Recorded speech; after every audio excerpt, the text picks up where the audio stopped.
Ryan Mitchell had become a ghost in his own home, invisible to the one person who should have seen him most clearly. 6 months ago, his wife Emily had started fading away, not physically, but emotionally. The woman who once greeted him with lingering kisses now barely looked up from her phone when he walked through the door. Their townhouse in suburban Portland felt like a museum of their former life.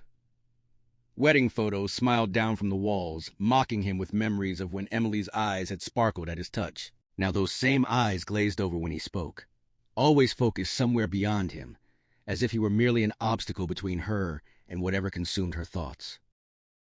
"Late meeting again tonight," Emily announced one Tuesday evening, already gathering her things before dinner.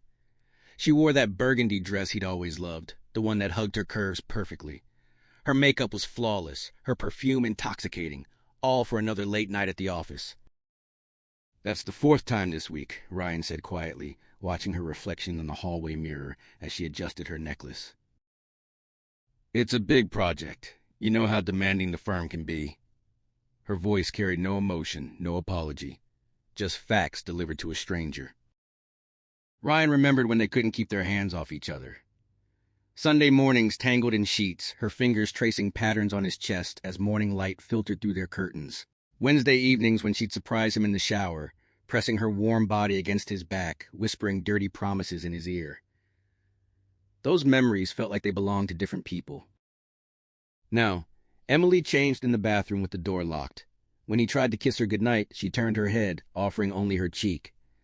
The last time they'd made love was 3 months ago, a mechanical encounter that left him feeling more alone than satisfied. Their 7th anniversary approached, September 15th. Ryan had circled it on the kitchen calendar weeks ago, adding a small heart in red marker. Emily walked past that calendar every morning. She never mentioned it. He made reservations at Ember, the intimate restaurant where he proposed. Called 3 weeks in advance to secure their old corner table overlooking the river. He imagined surprising her, reconnecting over wine and candlelight, finding their way back to each other. But as the date drew closer, doubt crept in. Would she even care? Would she show up?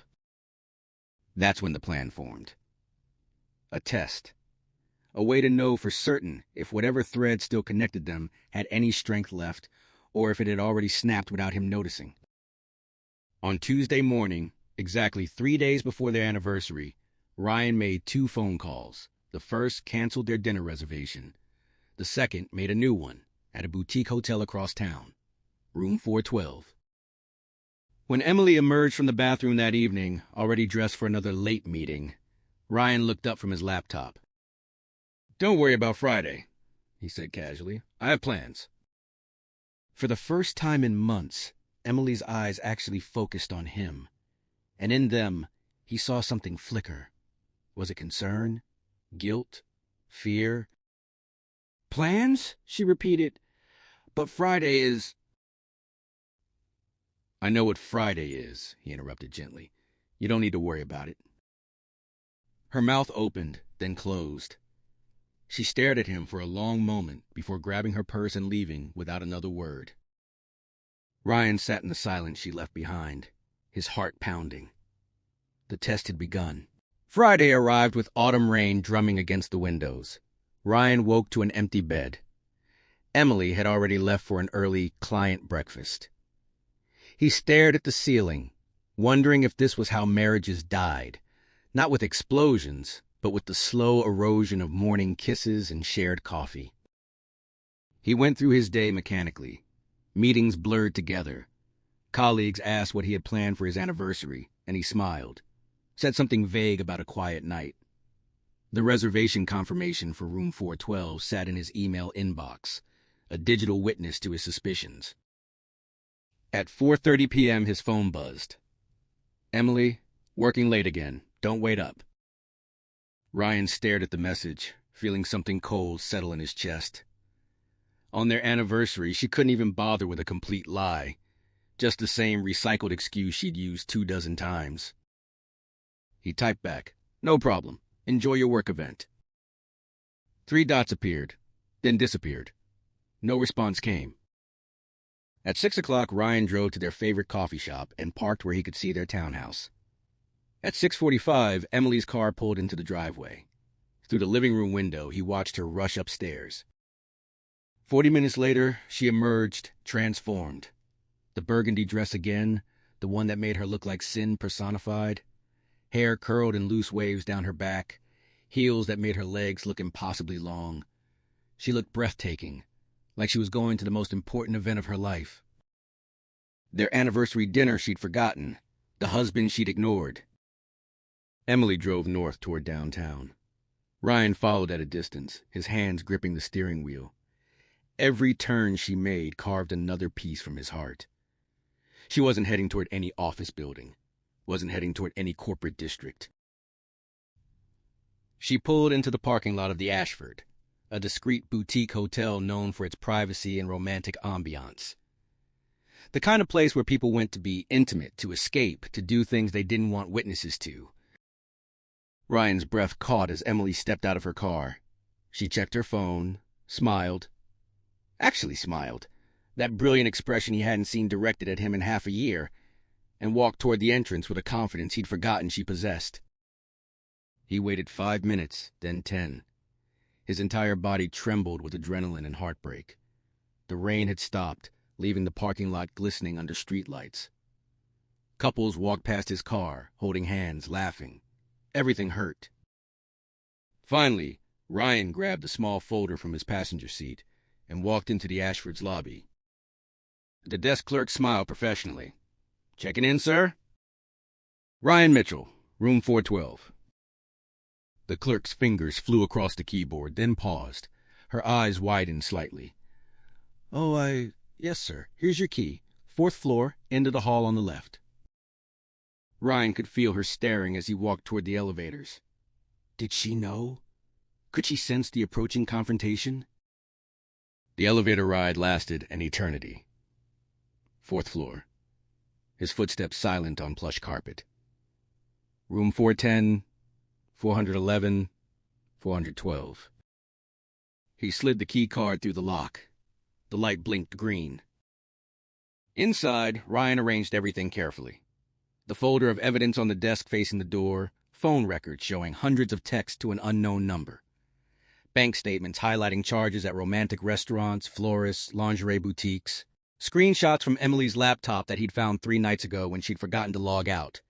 "Can't wait to see you Friday. I've missed your touch so much." He ordered a bottle of their wedding wine from room service, sat in a chair facing the door, and waited. At 9:47 p.m., he heard voices in the hallway. Emily's laugh, genuine, joyful, unguarded. Then a man's voice, deep and unfamiliar. "I've been thinking about this all week." "Me too," Emily replied.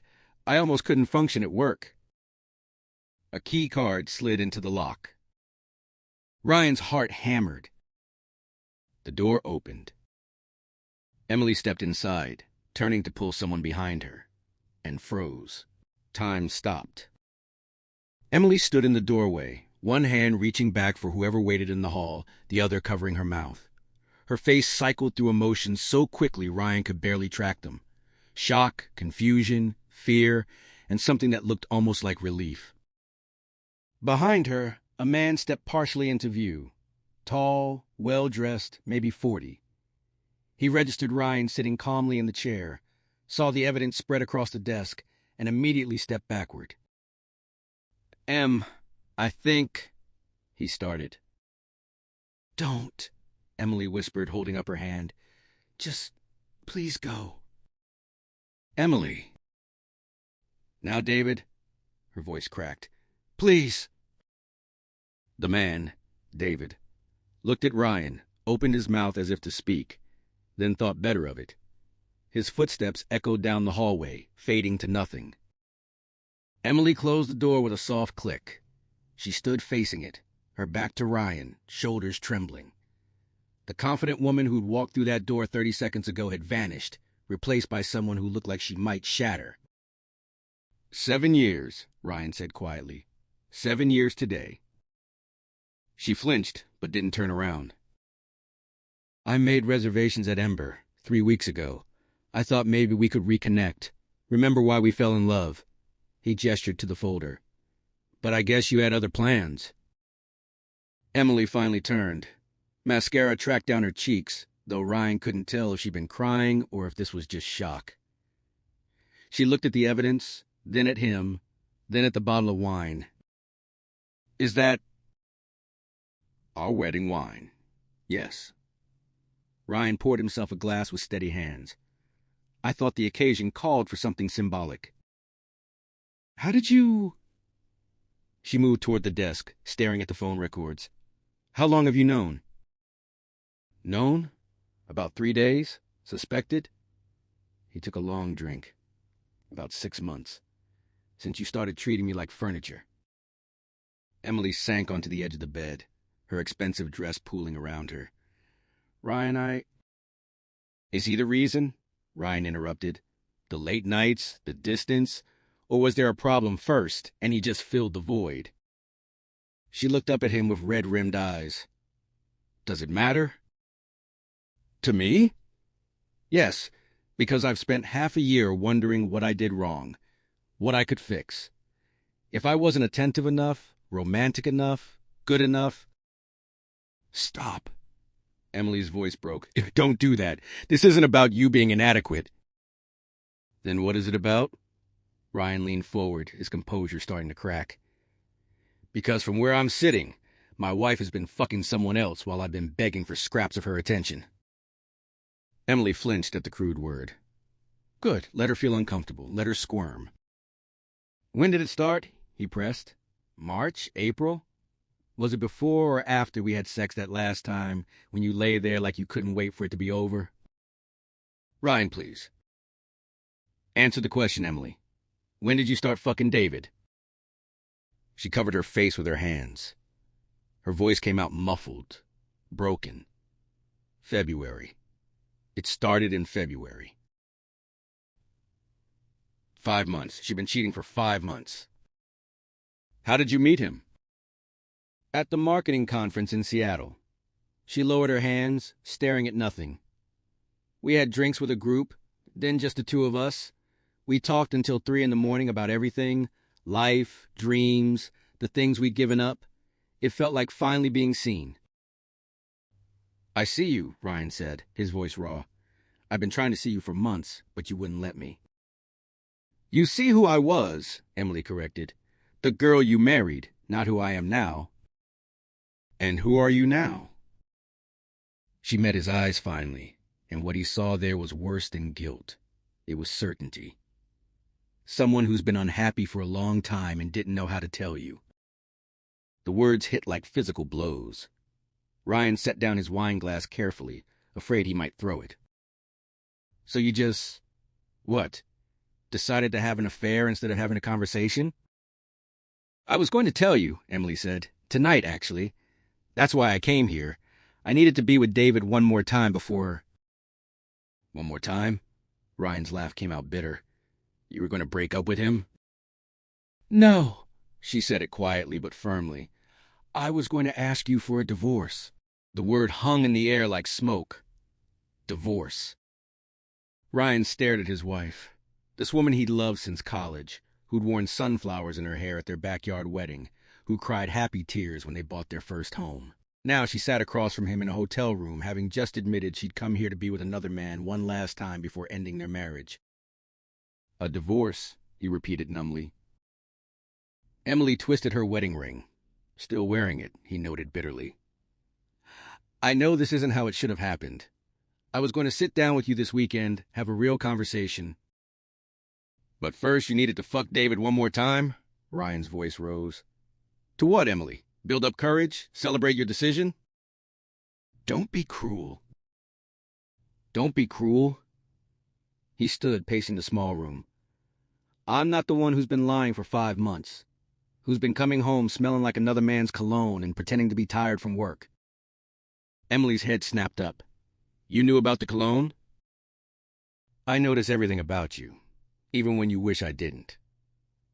Ryan stopped at the window, looking out at the city lights. That night in June, when you came home at 2 a.m., you said you'd been at a work dinner, but you smelled like hotel soap. And that bracelet you started wearing in July? You told me you bought it for yourself, but I saw the inscription when you took it off. D to E, always. Behind him, Emily made a small, broken sound. I wanted to be wrong, Ryan continued, his reflection ghostly in the window. So badly. I told myself I was paranoid, that the stress of your job was making you distant, that we'd find our way back. But deep down I knew. I've known since that night you cried out someone else's name in your sleep. Ryan! He turned to face her. Was any of it real? The last 2 years, the promises we made, the plans for kids we kept postponing, was I just a comfortable lie you were living while figuring out your exit strategy? Don't say that. Emily stood, approaching him with hands outstretched. Everything we had was real. I loved you. I still... Don't. Ryan stepped back. Don't tell me you still love me while you're standing in a hotel room you booked to sleep with someone else on our anniversary. Emily's hands dropped. You're right. I don't have any right to say that. She moved to the desk, looking at the evidence he compiled. These phone records? Did you hire someone? Our phone bill is linked to my email. The bank statements are joint. Your laptop automatically syncs to our cloud. Ryan's voice was flat, emotionless. You weren't very careful, Emily. It's like part of you wanted to be caught. She touched the screenshots. Intimate messages, plans for secret meetings, declarations that made Ryan's stomach turn. Maybe I did. Maybe I was too much of a coward to just admit what I'd done. What you'd done, Ryan repeated. Not what you were doing. Past tense. Like it's over. Emily turned to him, and for the first time he saw genuine remorse in her eyes. It is over. Not because you caught me.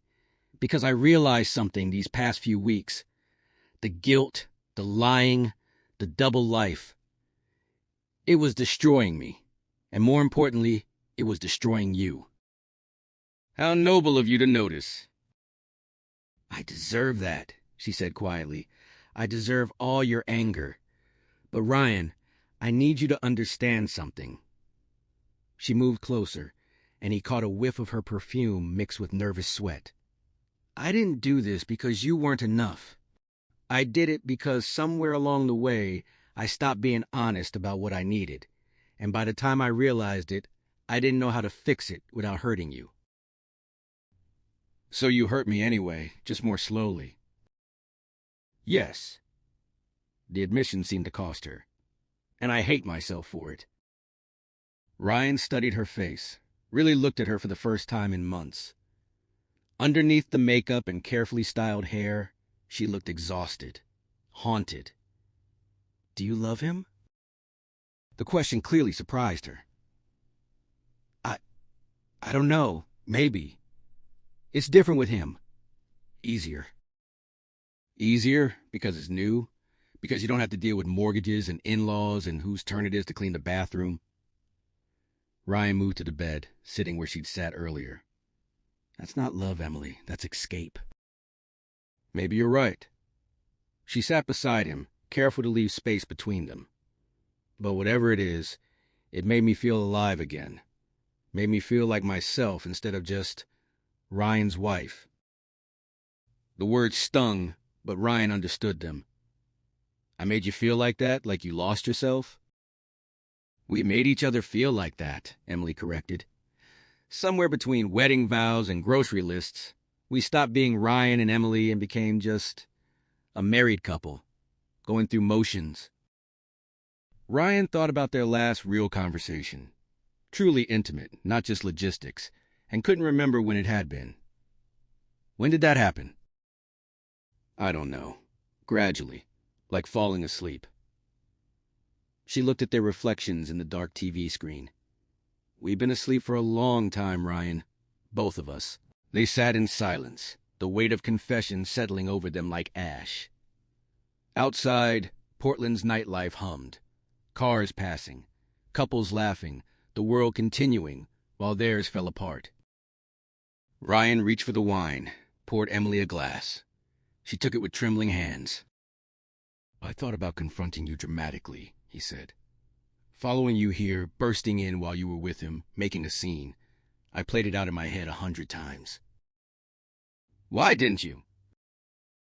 Because the truth is, Emily, I already knew the ending. I've known for weeks. He swirled the wine in his glass. This, sitting here, having you confirm everything, this isn't about catching you. It's about finally being honest with each other. Emily sipped her wine, tears running freely now. I was so scared to tell you. You're a good man, Ryan, the best man I've ever known, and I threw it away for feeling something, Ryan finished. I get it. I do. Because I've been numb too. I just didn't have the courage or the selfishness to do anything about it. It's not courage. It's weakness. Maybe it's both. Ryan set down his glass. Can I ask you something? That last time we had sex, were you thinking about him? Emily closed her eyes. Yes. The honesty hurt worse than the betrayal. At least lies left room for doubt. And when you kiss me goodbye in the morning, are you counting the hours until you can see him? Ryan, stop! I need to know. His voice cracked. I need to understand how completely I lost you. Emily set down her wine and turned to face him fully. You didn't lose me. I lost myself. And I'm so sorry that my crisis of identity destroyed our marriage. Our marriage was already dying. You just pulled the plug. She nodded slowly. What happens now? Ryan looked at the evidence on the desk, the paper trail of their ending. Now? I guess we figure out how to divide 7 years of life. Who keeps the house, how to tell our families, whether we can ever be in the same room without this. He gestured between them. This horrible sadness. I'll move out, Emily said immediately. Tonight, if you want. I can stay with David or get a hotel or... Not tonight, Ryan surprised himself with the words. Tonight we're both staying here, in this room that was supposed to be about something else. Emily looked confused. I don't understand. I booked this room 3 days ago, Ryan explained, right after I confirmed what you were doing. I thought maybe if I confronted you here, in a space that was supposed to be about love and passion, we could, I don't know, shock ourselves back to life somehow. Oh, Ryan. Emily's voice broke completely. That's the saddest thing I've ever heard. Isn't it? He laughed bitterly. The dying romantic. That's me. They sat in silence again. Finally, Emily spoke. Can I ask you something? Why did you really follow me tonight? Ryan considered the question. Because I needed to see it. Not just know it intellectually, but see you. Excited to be with someone else, looking the way you used to look for me. I needed that final piece to let go. And did it work? He looked at her. His beautiful, unfaithful, unhappy wife. Ask me tomorrow. The night stretched ahead of them, heavy with endings. Emily stood, kicked off her heels, and moved to the bathroom. When she emerged, makeup gone, hair down, wearing the hotel robe, she looked more like herself than she had in months. I'm going to sleep on the couch, she said, gesturing to the small sofa by the window. You can have the bed. No, you paid for the room, and besides, I don't deserve it. Ryan nodded. They were being painfully polite. Two people who'd once made love with urgent passion, now negotiating sleeping arrangements like strangers. He changed into the clothes he'd brought, then lay on the bed, staring at the ceiling. Across the room, Emily curled on the couch, wrapped in the oversized robe. Ryan? Her voice came soft in the darkness. Yeah. For what it's worth, I never stopped respecting you, or appreciating everything you are. I just stopped being able to show it. I know, he said, and meant it. I think that's what makes this so hard. We didn't destroy each other. We just faded. Is that better or worse? I don't know yet. Morning came with harsh light and reality. They woke awkwardly, packed silently, avoided eye contact in the elevator. In the parking lot, they stood between their cars. I'll call a lawyer Monday, Emily said. We can do this amicably. I don't want anything except my personal things. We'll split everything fairly, Ryan countered. This isn't about punishment. She nodded, then hesitated. Ryan, last night you said ask you tomorrow if seeing me with David helped you let go. So, did it? Ryan thought about it. Really thought about it. The pain was still there, sharp and deep, but underneath it, something else. Relief. The horrible limbo was over. The truth was out. The ending had finally arrived. Yeah, he said. I think it did. Emily smiled sadly. Good. You deserve to move on. To find someone who doesn't need to lose herself to find herself. And you deserve to figure out who you are without the weight of my expectations. They stood there a moment longer, two people who'd promised forever now saying goodbye. Then Emily did something unexpected. She hugged him. Really hugged him, the way she used to, pressing her face into his shoulder. I'm sorry, she whispered, for all of it, for hurting you, for not being brave enough to be honest sooner. Ryan held her, breathing in her familiar scent one last time. I'm sorry, too, for whatever I did or didn't do that made you feel like you had to look elsewhere. It wasn't you, she said, pulling back to look at him. Please believe that. It was me. All me. He wanted to believe it. Maybe someday he would. They separated, got in their cars, drove away in opposite directions. Emily toward David and whatever future they'd build. Ryan toward an empty house that would need to become a home again. But as Ryan drove, something unexpected happened. His phone rang. His best friend Mark calling to check on the anniversary. Hey man, how was last night? Ryan laughed. Actually laughed. Mark, I have the most fucked up story to tell you. You free for breakfast? Always. What happened? I caught Emily cheating. In the most elaborately planned confrontation you can imagine. Silence, then. Jesus, Ryan, I'm so sorry. Are you okay? Was he? Ryan checked his rearview mirror, watching the Ashford disappear behind him. 7 years of marriage, 5 months of betrayal, 1 night of horrible honesty. Yeah, he said, surprised to find it true. I think I will be. Because sometimes the worst thing that can happen is also the thing that sets you free. Emily had been right about one thing. They'd both been asleep. Now, painfully, they were waking up. Ryan drove toward his future, uncertain and alone, but finally, blessedly, done with pretending everything was fine when it hadn't been for a very long time. The ending hurt, but at least it was honest. And maybe eventually that honesty would lead them both somewhere better. Separately, but better.